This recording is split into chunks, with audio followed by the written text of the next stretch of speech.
दोस्तों नमस्कार, मेरा नाम है अनूप आकाश वर्मा और आप देख रहे हैं the reporter Hindi. Iran Israel तनाव और स्ट्रेट ऑफ हॉर्मुज में बढ़ती अनिश्चितता को लेकर प्रधानमंत्री नरेंद्र मोदी के संसद में दिए गए बयान के बाद देश में जिस तरह संभावित लॉकडाउन की अफवाह फैली, उसने 2020 के कोविड-19 लॉकडाउन इन इंडिया की याद ताज़ा कर दी।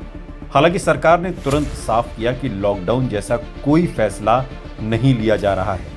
फिर भी कई राज्यों में पेट्रोल पंपों, एलपीजी एजेंसियों और किराना दुकानों पर अचानक से भीड़ देखी गई। ये प्रतिक्रिया ज्यादातर मनोवैज्ञानिक और अफवाह प्रेरित थी, न कि वास्तविक सप्लाई संकट के कारण।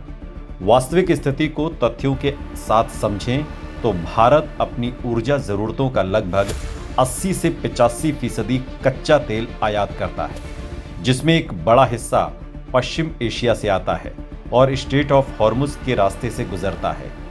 इसलिए वहां तनाव बढ़ने पर वैश्विक सप्लाई चेन और शिपिंग इंश्योरेंस लागत पर असर पड़ना स्वाभाविक है।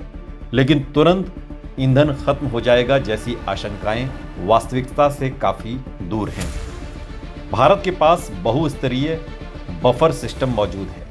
पहला, रणनीतिक पेट्रोलियम भंडार, जिसमें विशाखापट्टनम, मंगलुरु और पांडुर जैसे केंद्र शामिल हैं, जिनकी कुल क्षमता लगभग 5.3 मिलियन टन, करीब 9-10 दिन की राष्ट्रीय मांग के अनुसार जरूरत पूरी की जा सकने योग्य मौजूद है। दूसरा, तेल विपणन कंपनियों जैसे Indian oil corporation, Bharat petroleum, Hindustan petroleum के पास परिचालन स्टॉक होता है, ऑपरेशनल स्टॉक जिसे कहा जाता है, जो आमतौर पर 20 से 25 दिन की खपत के बराबर रखा जाता है।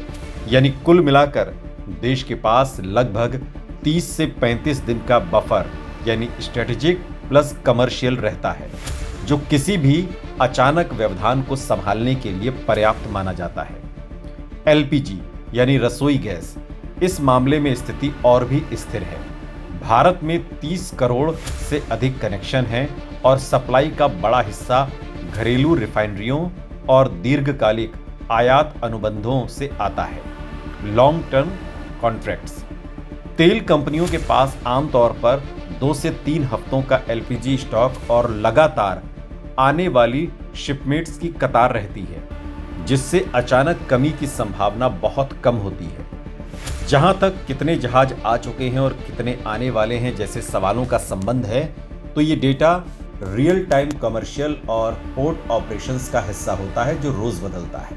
लेकिन सामान्य पैटर्न ये है कि भारत हर महीने 4 से 5 मिलियन बैरल प्रतिदिन के हिसाब से कच्चा तेल आयात करता है, जिसके लिए दर्जनों टैंकर लगातार भारतीय बंदरगाहों जैसे जामनगर, मुंबई, चेन्नई, पारादीप यहाँ आते जाते रहते हैं। इनमें से कई जहाज पहले ही रास्ते में होते हैं और उन पर किसी तत्काल भू राजनीतिक घटना का असर तुरंत नहीं पड़ता, क्योंकि शिपमेंट्स 2-4 हफ्ते पहले शेड्यूल होती हैं। इसके अलावा भारत ने हाल के वर्षों में अपने आयात स्रोतों को भी विविध किया है, डाइवर्सिटी इसमें लाई है।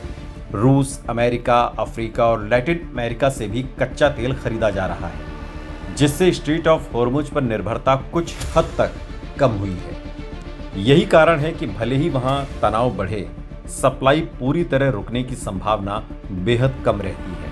हाँ, अगर संकट लंबा खिंचता है तो अंतर्राष्ट्रीय कीमतों में उछाल, बीमा प्रीमियम यानी कि वॉर रिस्क प्रीमियम और शिपिंग लागत बढ़ सकती है, जिसका असर पेट्रोल डीजल की कीमतों पर पड़ सकता है। लेकिन फिजिकल शॉर्टेज आमतौर पर आखिरी चरण में ही होता है। मौजूदा हालात में सरकार और तेल कंपनियों ने सार्वजनिक रूप से यही कहा है कि देश में पेट्रोल, डीजल और एलपीजी की पर्याप्त उपलब्धता है और सप्लाई चेन सामान्य रूप से चल रही है। इसलिए जो भी भीड़ पेट्रोल पंप या गैस एजेंसियों पर दिखी, वो मुख्यतः अफवाह और पैनिक बाइंग का नतीजा है, न कि किसी वास्तविक कमी का संकेत। कुल मिलाकर निष्कर्ष ये है कि भारत के पास अभी पर्याप्त ईंधन भंडार, विविध आयात स्रोत और लगातार आने वाली शिपमेंट्स की मजबूत व्यवस्था है। इसलिए आम नागरिकों को घबराने या अनावश्यक स्टॉक करने की जरूरत नहीं है। बल्कि ऐसी स्थिति में संतुलित व्यवहार और आधिकारिक सूचनाओं पर भरोसा ही सबसे बड़ी रणनीति होती है। इसलिए घबराएं नहीं, अफवाह में न पड़ें, धैर्य बनाए रखें।